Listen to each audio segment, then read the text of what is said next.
ये कहानी है एक गरीब मोची की, जो एक छोटे से गांव में अपनी पत्नी के साथ रहता था। मोची के घर के हालात दिन पर दिन बिगड़ते जा रहे थे। घर में जो भी राशन था वो भी खत्म होता जा रहा था। ऐसे ही एक दिन मोची ने अपनी पत्नी से कहा, अब मुझे और यहाँ नहीं रहना। यहाँ ना तो कोई कमाई हो पा रही है और ना ही कोई काम मिलता है। अरे पड़ोस का गांव बहुत बड़ा है, अब मैं वहाँ जाकर अपना मोचीगिरी का काम करूँगा। कुछ दिन घर से दूर रह लूँगा, कम से कम घर का खर्चा चलाने लायक कमाई तो हो जाएगी वहाँ।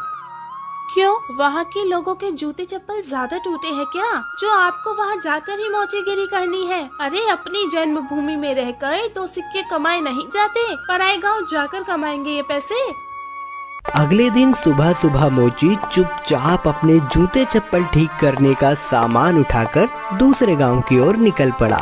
दोपहर होने तक वह पड़ोस के गांव माहुलबनी में पहुंच गया। हारा थका मोची जब माहुलबनी के बाजार में पहुंचा तो हैरान रह गया, क्योंकि वहां तो पहले से ही काफी मोची अपनी दुकान लगाए बैठे थे। अरे यहाँ तो पहले से ही इतने मोची अपनी दुकान लगाए बैठे हैं। ऐसे में मुझ अनजान मोची के पास ग्राहक कैसे आएगा? लगता है यहाँ से भी खाली हाथ ही जाना पड़ेगा मुझे। नहीं, खाली हाथ घर भी तो नहीं जा सकता। तभी मोची को ग्राहकों को अपने पास बुलाने की एक युक्ति सूझी। उसने अपनी दुकान लगाई और उस पर एक बोर्ड लगाकर बड़े बड़े शब्दों में लिख दिया, जूतों का अस्पताल। हमारे यहाँ जूतों का इलाज किया जाता है। नए जूते बनवा लो, नए जूते बनवा लो, या अपने पुराने जूते बिल्कुल नए जूतों की तरह बनवा लो। लोगों ने जब ये सब देखा तो उन्हें कुछ नया देखने को मिला। नए जूते बनवा लो, नए जूते बनवा लो, या अपने पुराने जूते बिल्कुल नए जूतों की तरह बनवा लो।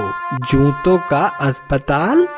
अरे भाई मोची, जरा मेरे इन जूतों का इलाज तो करो। हाँ जी सेठ जी, अभी किए देता हूँ। मोची अपने छोटे से अस्पताल पर बैठकर सेठ के जूतों का इलाज करने लगा। ये लीजिए, अब आपका जूता बिल्कुल स्वस्थ है। अरे भाई वाह, कितना हुआ इसके इलाज का खर्च? बस साहब, सिर्फ एक तांबे का सिक्का। लो ये लो। ऐसे ही दूसरा ग्राहक मोची के अस्पताल में अपने जूतों का इलाज कराने आया। मोची ने जूतों का इलाज किया, पैसे लिए और बाकी ग्राहकों का इंतजार करने लगा। आज तो मैंने बहुत पैसे कमा लिए हैं। अगर मैं ऐसे ही काम करता रहा तो बहुत पैसे जमा कर लूंगा और एक घोड़ा खरीदूंगा।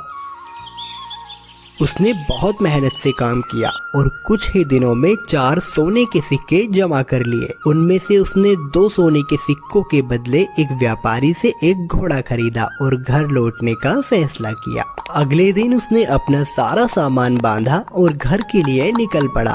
अपने रास्ते में उसे एक घने जंगल से गुजरना पड़ा, जहां उसने डाकुओं का एक झुंड देखा। हे भगवान, ये तो डकैत लगते हैं। ये डकैत मेरा सारा पैसा ले जाएंगे और मैं एक बार फिर से गरीब बन जाऊंगा। अब मैं क्या करूं? मोची बहुत चतुर था। उसने हिम्मत नहीं हारी और उसने एक योजना बनाई। उसने एक सोने का सिक्का घोड़े के गले में बांध दिया और आगे चला। चोरों ने उसे पकड़ लिया। अरे ओ, फटाफट अपना सारा पैसा निकालो, चलो जल्दी करो। देखो, मैं एक गरीब मोची हूँ, मेरे पास इस घोड़े के सिवाय और कुछ नहीं है। कृपया मुझे जाने दो डाकू भाई। जैसे ही उसने ये सुना, घोड़ा रेका और उसके गले से वो सोने का सिक्का नीचे जमीन पे गिर गया। अच्छा मक्कार झूठे, हमसे झूठ बोलने की तेरी हिम्मत कैसे हुई? अगर तेरे पास कुछ नहीं था तो ये सोने का सिक्का तेरे पास कहाँ से आया? रुकिए, अभी मैं आपको सब सच बताता हूँ। दरअसल ये घोड़ा सोना उत्पन्न करता है, इसी वजह से मुझे सारे पैसे मिलते हैं। ठीक है, ये घोड़ा तुझे हमें देना होगा, हम तभी तुझे यहाँ से जिंदा जाने देंगे। नहीं, बिल्कुल भी नहीं। अगर मैं इसे तुम्हें दे दूंगा तो मेरे पास कुछ भी नहीं बचेगा। चलो, हम तुम्हें इसके बदले 50 सोने के सिक्के देंगे। ठीक है, पर एक बात का ध्यान रखना कि बारी बारी से अपने साथ इस घोड़े को रखना, वरना आखिर में तुम सब पैसे के लिए लड़ते ही रह जाओगे। मोची ने घोड़ा बेच दिया और घर लौट आया। वो बहुत खुश था कि उसे सोने के सिक्के मिले थे। इस पैसे से उसने अपने ही गांव में थोड़ी सी जमीन खरीदी। इस बीच डकैत भी घोड़े को लेकर अपने अड्डे पर पहुंच गए। वहां डकैतों के सरदार ने अपने आदमियों से कहा, इस गिरोह का सरगना होने के नाते इस घोड़े को सबसे पहले मैं रखूंगा। उन सब ने अपने सरदार की बात मानी और उस रात सरदार अपने अड्डे पर उस घोड़े के साथ सोया। अगली सुबह जब वो उठा तो उसने देखा कि वहाँ अस्तबल में कुछ भी नहीं था। उसने पूरा अस्तबल सही से देखा पर उसे कुछ नहीं मिला। वो जान गया कि इस मोची ने उसे बेवकूफ बनाया है। इस बीच एक और डकैत वहाँ आया। सरदार, आपको सोना मिला? हमें भी बताइए कि कितने सोने के सिक्के घोड़े ने उत्पन्न किए। तुम खुद ही ये पता लगा लोगे जब आज रात तुम खुद ही इस घोड़े को रखोगे। सरदार ने किसी से कुछ नहीं कहा क्योंकि वह अपने आप को बेवकूफ साबित नहीं होने देना चाहता था। एक एक करके सभी डकैतों ने घोड़े को अपने साथ रखा पर उनमें से किसी को कुछ नहीं मिला। वे सब समझ गए कि उन्हें बेवकूफ बनाया गया है। उस मोची ने हमें बेवकूफ बनाया है, अब हम उसे सबक सिखाएंगे। सरदार, उसने ये साधारण सा घोड़ा हमें 50 सोने की मोहरों में बेचा है। हम उससे अपना पैसा वापस लेंगे और हमें धोखा देने की जुर्रत की सजा देंगे। हाँ चलो चलो।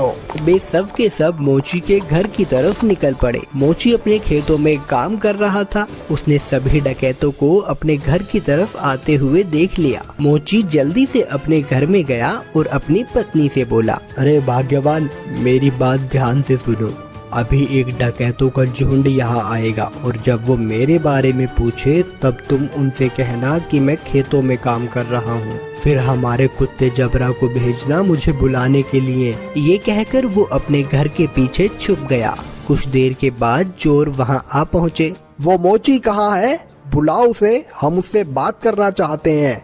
वो तो खेत पर गए हुए हैं। आप रुकिए, मैं अभी अपने कुत्ते को भेजती हूँ उन्हें बुलाने के लिए।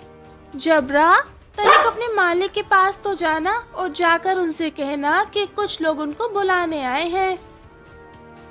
ये सब क्या है? क्या जबरा सचमुच तुम्हारे पति को यहाँ ले आएगा? जरूर, वो हर बात समझता है। जब वो खेत पर होते हैं और मुझे उनसे बात करनी होती है तो मैं बस जबरा को उनके पास भेज देती हूँ और जबरा मेरी बातें उन तक पहुँचा देता है। डकैत मोची की पत्नी से बात कर रहे थे तभी मोची वहाँ आ पहुँचा।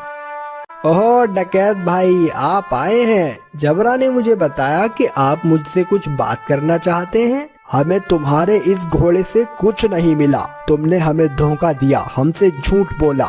अरे आप कैसी बात कर रहे हैं? मुझे लगता है आपको कुछ तो गलतफहमी हुई है। आज जो कुछ भी मेरे पास है सब कुछ उस घोड़े की बदौलत ही है। अच्छा चलो ठीक है, हम तुम पर एक बार और विश्वास करते हैं, पर उसके बदले तुम्हें हमें ये कुत्ता भी बेचना होगा। अरे नहीं, बिल्कुल भी नहीं, मैं इस कुत्ते को तुम्हें नहीं बेच सकता। अरे चलो, हम इसके लिए तुम्हें 40 सोने के सिक्के देंगे। थोड़ा इनकार करने के बाद मोची सहमत हो गया कुत्ता बेचने के लिए।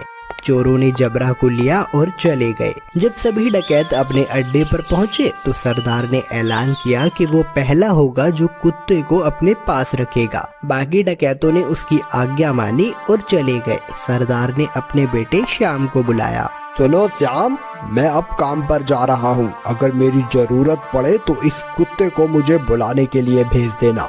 जैसा आप कहो पिताजी। कुछ देर बाद एक डकैत को अपने सरदार से एक काम आन पड़ा। उसने श्याम के पास आकर सरदार को बुलाने के लिए कहा, आप रुकिए, मैं तुरंत उन्हें बुलावा भेजता हूँ। जबरा, जा और जाकर पिताजी से कहना कि कोई वहाँ आया है उनसे मिलने। जबरा सरदार के अड्डे से भागा और बजाय सरदार के पास जाने के वो सीधा मोची के पास गया। जब सरदार घर वापस आया तब उसने देखा कि जबरा वहाँ नहीं था। वो जान गया कि जबरा जरूर अपने मालिक के पास गया होगा, तो वह अकेला फिर से मोची के घर गया। सुनो, क्या जबरा तुम्हारे पास आया हुआ है? हाँ, वो यहाँ आया है। मेरे ख्याल से उसे जरूर मेरी याद आ रही होगी। मेरी मानिए तो उसे थोड़ा सा समय दीजिए, अंत में वो आपको अपना मालिक स्वीकार करने ही लगेगा। सरदार जबरा को वापस ले गया और उसने अगले दिन उसे अपने साथी को दे दिया। जबरा सारे डकैतों के साथ एक एक करके रहा, पर वह हर दिन मोची के पास वापस लौट आता। सबने ये जान लिया कि एक बार फिर से मोची ने उनका बेवकूफ बनाया है। उन सब ने विचार विमर्श किया। इस बार हम बेवकूफ नहीं बनेंगे। मैं उस मोची को अब सबक सिखाऊंगा।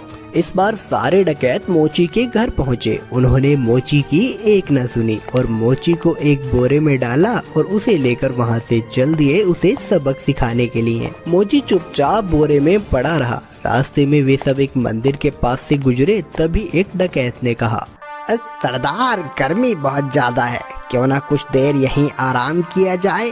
सरदार भी उसकी बात मान लेता है और मोची को वहीं छोड़कर मंदिर में आराम करने के लिए चले जाता है। सुअरों का एक झुंड वहां से गुजर रहा था और जब मोची ने सुअरों के झुंड की आवाज सुनी तो मोची को एक उपाय सूझा और उसने तेज आवाज में चिल्लाना शुरू किया, मैं ऐसा नहीं करूँगा, मैं ऐसा नहीं करूँगा, मुझे छोड़ दो, मुझे जाने दो। सुअरों के मालिक ने उसकी आवाज सुनी और वो उसकी ओर आया। अरे रुको रुको, क्या हुआ, तुम क्या नहीं करोगे? किसने तुम्हें इस बोरे में डाला? वो मेरी शादी जबरदस्ती जमींदार की बेटी से करवाना चाहते हैं, पर मैं शादी नहीं करवाना चाहता। क्यों भाई, क्या तुम पागल हो? अगर मैं तुम्हारी जगह होता तो मैं यकीनन उसकी लड़की से शादी करता। अगर ऐसी बात है तो आओ, मैं तुम्हें बोरे में डाल देता हूँ और तुम जाकर उसकी लड़की से शादी कर लो। सचमुच? बेशक, लेकिन पहले मुझे बाहर तो निकालो। सुअरों के मालिक ने मोची को बोरे से बाहर निकाला और खुद बोरे के अंदर घुस गया। मोची ने उसे बांध दिया और उसके सुअरों को लेकर वहां से चला गया। शाम को डकैत मंदिर से बाहर आए, बोरे को लिया और चले गए।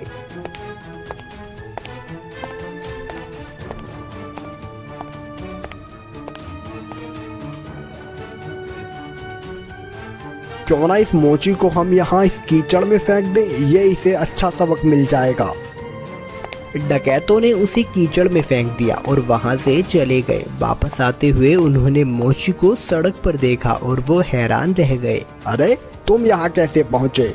डकैत भाई, उस कीचड़ के नीचे एक जादू स्थान था और वहाँ बहुत सारा सोना था और बहुत सारे सुअर उस सोने की रखवाली किया करते थे। मैं इन सुअरों की मदद से वहाँ से वापस आया और कुछ सोना भी अपने लिए लेकर आया हूँ। अब फिर से वहीं जा रहा हूँ। अरे सुनो, हमें तुम उस जादुई स्थान पर ले चलो और खबरदार, तुम वहाँ रखे सोने को अब हाथ भी नहीं लगाओगे।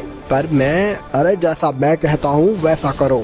ठीक है, अगर तुम जोर देते हो तो। डकैतों का झुंड उस कीचड़ के पास आ पहुंचा और एक एक करके कीचड़ में कूद गया, लेकिन किसी के हाथ कुछ न लग सका और इस तरह फिर एक बार मोची ने अपनी चतुराई से अपनी जान बचा ली।